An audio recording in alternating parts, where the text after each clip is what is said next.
আজকে অনেক বৃষ্টি হচ্ছে আর বৃষ্টির ধারা দেখে মনে হচ্ছে অঝোর ধারায় মেঘ যেন কান্না করছে।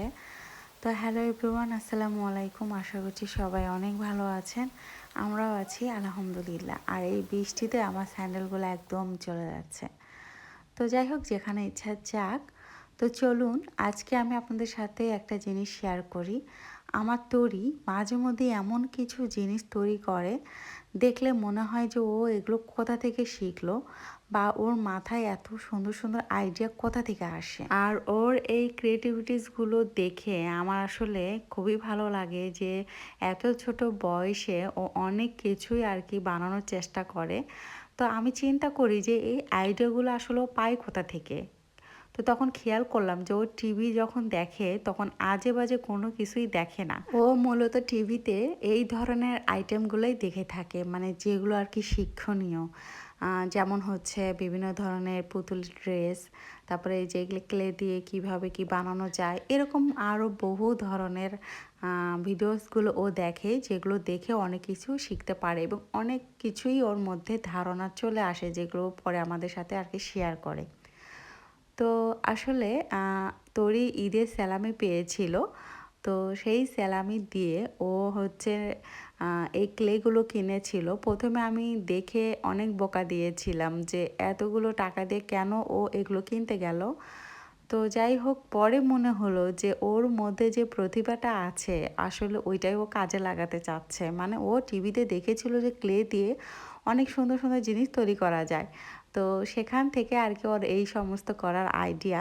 পরে আমি বুঝতে পেরে আর কিছুই বলিনি, কারণ এখানে যতগুলো ক্লে কিনেছে অনেক টাকারই কিনেছিল ও।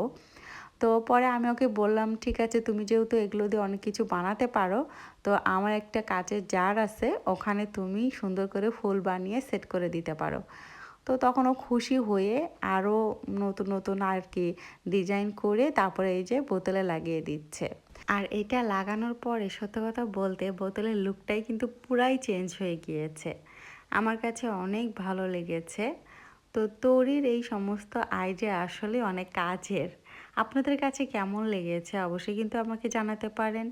তৈরির এই ক্ষুদ্র ক্ষুদ্র প্রচেষ্টাগুলো আমি অনেক বেশি উৎসাহিত করি, কারণ আমি জানি বাচ্চারা যেটাই করে না কেন ওইটা ওরা মনোযোগ দিয়ে করে এবং এটার থেকে অনেক শিক্ষণীয় অনেক কিছু ওরা শিখে থাকে। তো এই জন্য আমি এই সমস্ত কাজে কখনোই বাধা দেই না। যেমন ও যখন পুতুলের ড্রেস বানায় তখন দেখা যায় যে অনেক ভালো ভালো জামা কাপড়ের টুকরা যেগুলো থাকে ও নিয়ে কেচি দিয়ে কেটে একদম ড্রেস বানিয়ে ফেলে।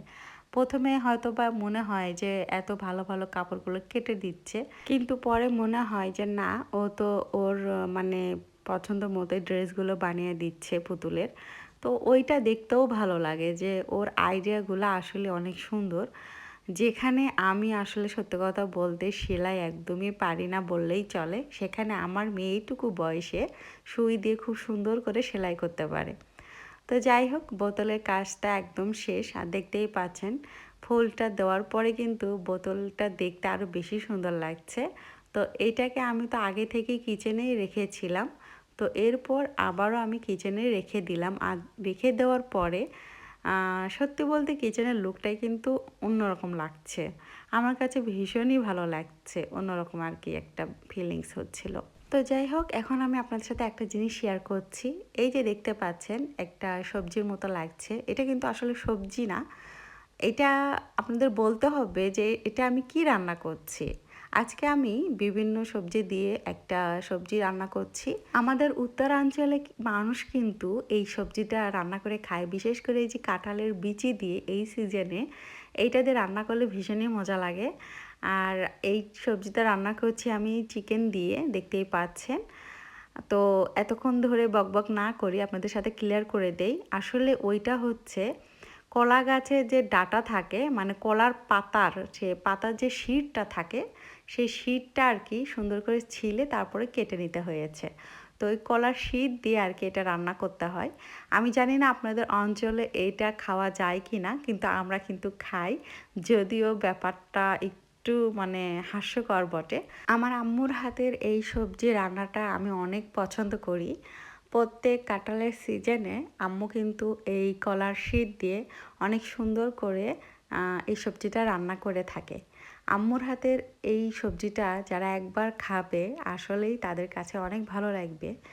আম্মু এসেছে আমাদের বাসায়, তো আম্মুকে আমি বললাম যে আম্মু আমার জন্য একটু এই সবজিটা রান্না করে দাও। তো আম্মু পরে হচ্ছে আমার জন্য এই সবজিটা রান্না করে দিয়েছে। এই যে এটা হচ্ছে ভাজার পরের লুক আর কি। আর এইটা দিয়ে গরম ভাত দিয়ে খেতে কী যে মজা, যা বলার মতো না। তো আসলে অনেকের কাছে খারাপ লাগতেও পারে, কিন্তু আমাদের কাছে অনেক ভালো লাগে। তো যাই হোক, এই পর্যন্তই, সবাই ভালো থাকবেন।